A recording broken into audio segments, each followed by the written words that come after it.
Hi friends, नमस्कार। न्यूजन study point में आपका स्वागत है।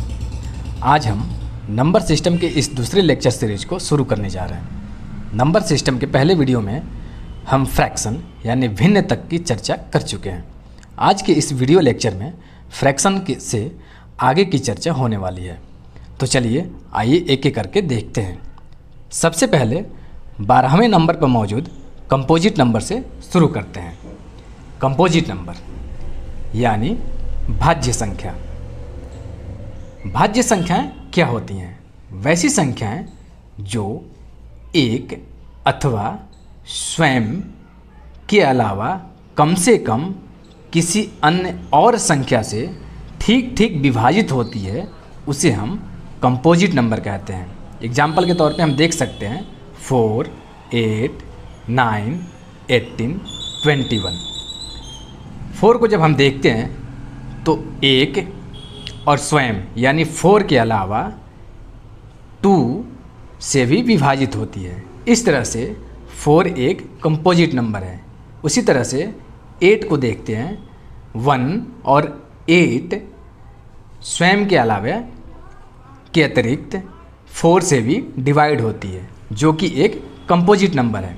उसी तरह से 9 1 और 9 के अलावा 3 से विभाजित होती है।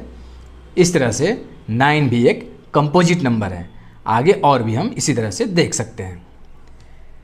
13वें नंबर पे प्राइम नंबर यानी अभाज्य संख्या। अभाज्य संख्या का मतलब ये होता है कि वैसी संख्याएं जो एक और स्वयं के अलावा किसी अन्य और संख्या से ठीक ठीक विभाजित नहीं होती है, वे प्राइम नंबर कहलाती हैं। एग्जाम्पल के तौर पे 1, 2, 3, 5, 7 ... इस तरह हम देखते हैं कि 1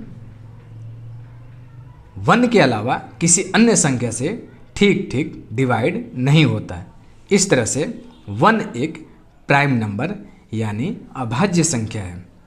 उसी तरह से 2 1 और स्वयं 2 के अलावा किसी अन्य संख्या से ठीक ठीक विभाजित नहीं होता है, इसीलिए 2 एक प्राइम नंबर यानी कि अभाज्य संख्या है।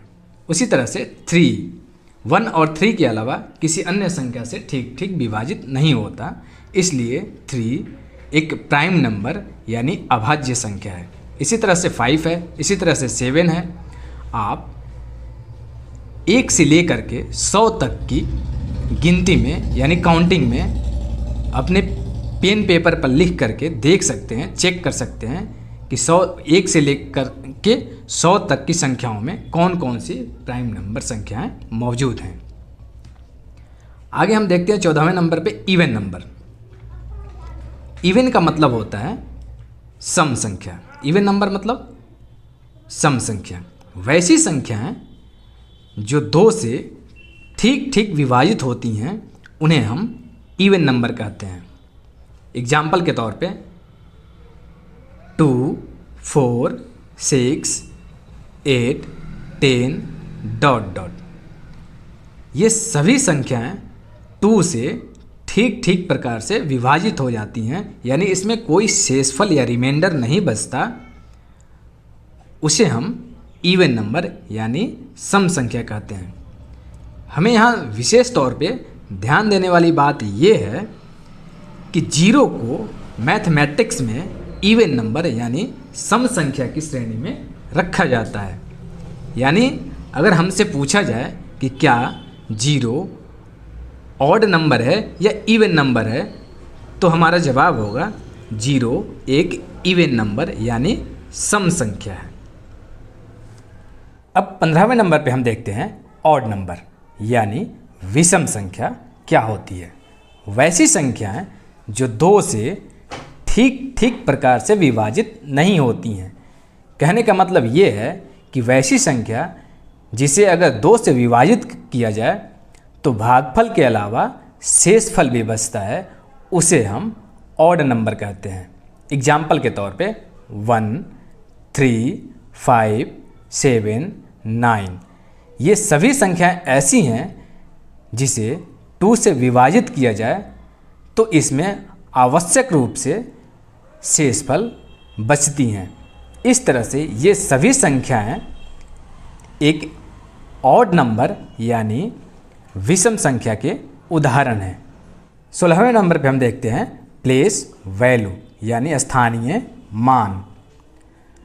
स्थानीय मान का मतलब होता है किसी संख्या में कोई संख्या किस स्थान पर मौजूद है और उस स्थान की क्या वैल्यू है, उसे ही हम बोलते हैं स्थानीय मान यानी प्लेस वैल्यू। सपोज दैट कोई एक संख्या है जिसके नंबर्स इस प्रकार हैं 1 2 4 5 6 7। इस नंबर में, इस कंप्लीट नंबर में 4 की प्लेस वैल्यू क्या होगी? तो प्लेस वैल्यू निकालने के दो तरीके हैं। सबसे पहले हम ये काम करते हैं कि इस नंबर में हम ये देखते हैं कि 4 राइट साइड से किस नंबर पे है, यानी इकाई के स्थान पे है, दहाई के या सैकड़े के या हज़ार पे या 10,000 पे या लाख पे।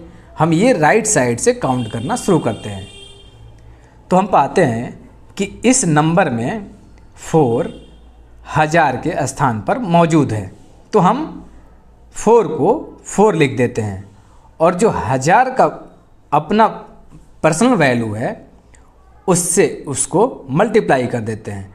तो हमें जो प्राप्त होता है अंक 4000, 4 इंटू 1000 इजकल टू 4000। ये 4000 इस नंबर में 4 का प्लेस वैल्यू कहा जाता है। प्लेस वैल्यू निकालने का एक दूसरा भी तरीका है। किसी भी नंबर में अगर किसी नंबर का प्लेस वैल्यू निकालने के लिए हमें कहा जाए तो हम सबसे पहले उस नंबर को लिख देते हैं। जैसे इस नंबर में अगर हमें 1 का प्लेस वैल्यू निकालने के लिए कहा जाए तो हम सबसे पहले 1 को लिख देते हैं। फिर हम ये देखते हैं कि इस 1 के राइट साइड में कितने नंबर्स मौजूद हैं। तो हम देखते हैं 1 2 3 4 5। जितने नंबर यहाँ मौजूद हैं उतने ज़ीरो हम इस नंबर पे रख देते हैं। इस तरह से जो नंबर हमें प्राप्त होता है वो इस नंबर में 1 का प्लेस वैल्यू कहा जाता है। इस तरह से इस नंबर में 1 का प्लेस वैल्यू इकाई, दहाई, सैकड़ा, हज़ार, 10,000, लाख यानी 1 लाख है। उसी तरह से अगर हमें कोई ये कह दे कि इस नंबर में 2 का प्लेस वैल्यू क्या होगा या 2 का प्लेस वैल्यू ज्ञात करें, तो हम सबसे पहले क्या करेंगे, 2 को सेम एज टू एज लिख देंगे 2।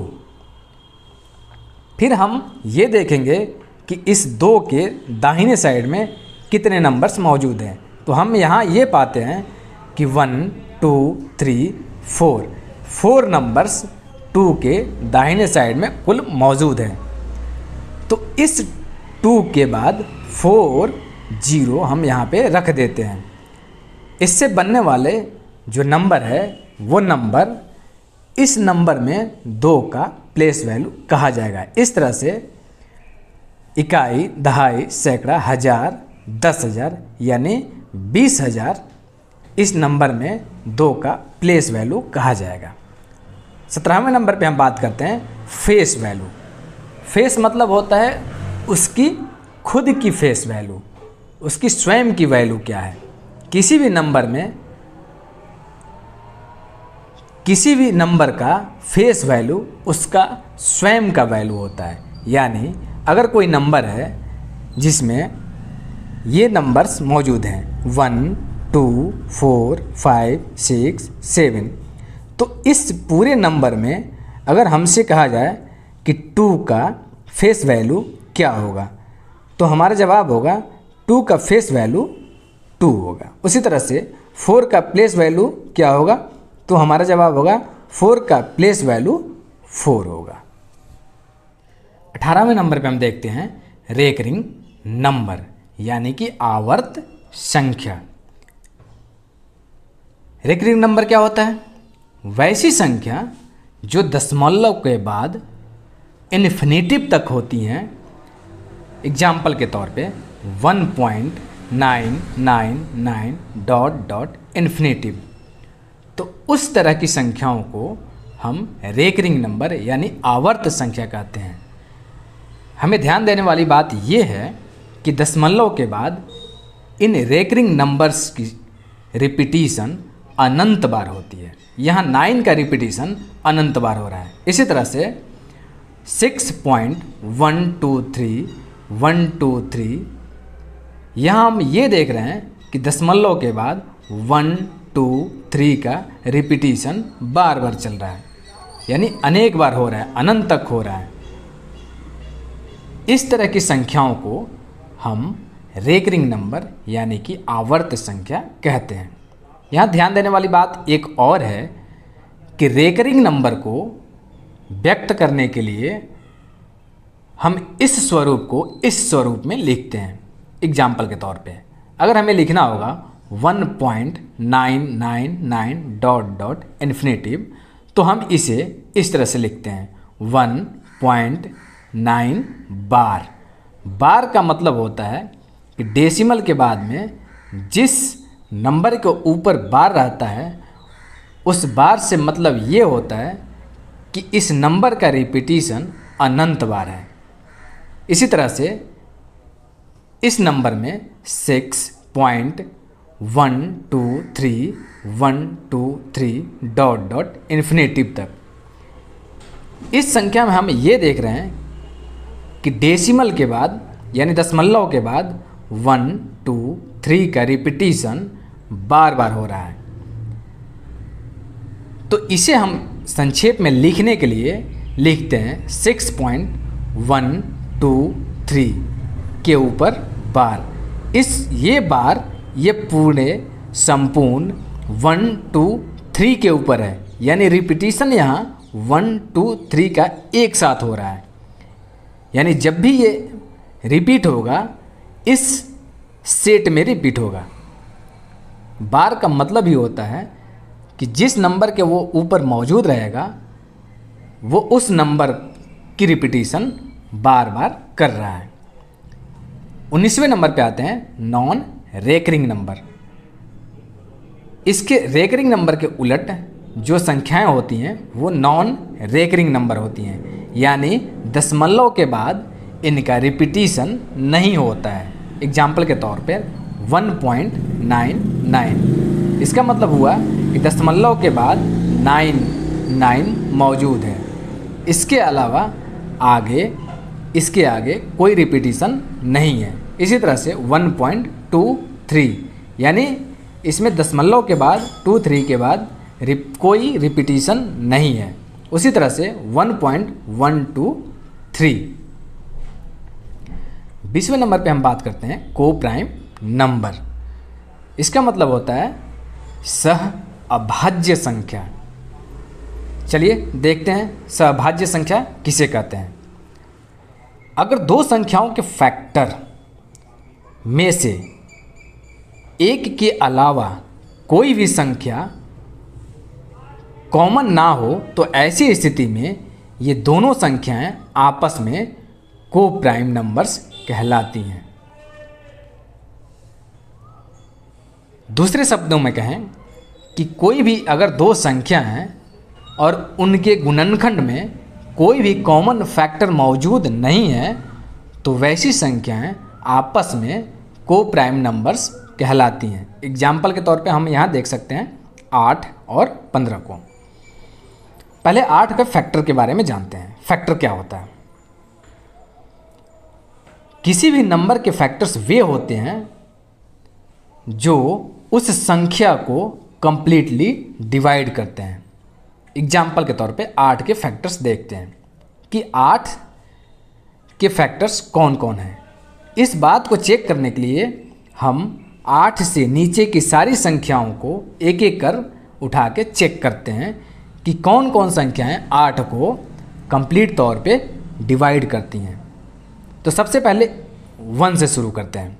1 से देखते हैं 1 8 को कंप्लीट तौर पे 8 टाइम्स में डिवाइड करता है। उसी तरह से 2 8 को 4 टाइम्स में डिवाइड करता है। उसी तरह से 4 8 को 2 टाइम्स में कम्प्लीटली डिवाइड करता है। उसी तरह से 8 को 8 1 टाइम में कम्प्लीटली रूप से डिवाइड करता है। इस तरह हम पाते हैं कि 8 के जो फैक्टर हैं वो इस प्रकार हैं 1 2 4 और 8। अब हम 15 के फैक्टर्स देखते हैं। 15 के फैक्टर्स होंगे। 15 के फैक्टर्स चेक करने के लिए 15 से नीचे के अंकों को हम एक एक करके चेक करते हैं कि कौन कौन संख्याएं ऐसी हैं जो 15 से नीचे हैं और 15 को कम्प्लीटली विभाजित करती हैं। 1 से हम चेक करते हैं। 1 15 को कम्प्लीटली डिवाइड करता है। उसी तरह से 3 15 को पूर्ण रूप से विभाजित करता है। 5 3 टाइम्स में 15 को पूर्ण रूप से विभाजित करता है और 15 स्वयं 15 को 1 टाइम्स में डिवाइड करता है। इस तरह 15 के फैक्टर हुए 1 3 5 और 15।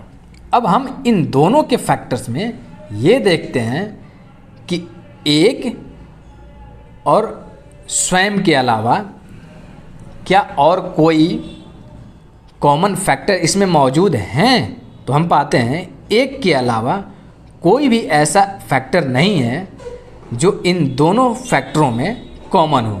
सपोज दैट 2 15 के फैक्टर में मौजूद नहीं है, 4 15 के फैक्टर में मौजूद नहीं है। उसी तरह से 8 15 के फैक्टर में मौजूद नहीं है। जाहिर सी बात ये फैक्टर भी इसमें मौजूद नहीं है।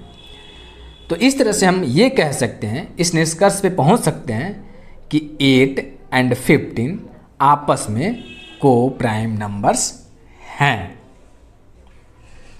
आइए को प्राइम नंबर्स को समझने के लिए एक और एग्जाम्पल को लेते हैं।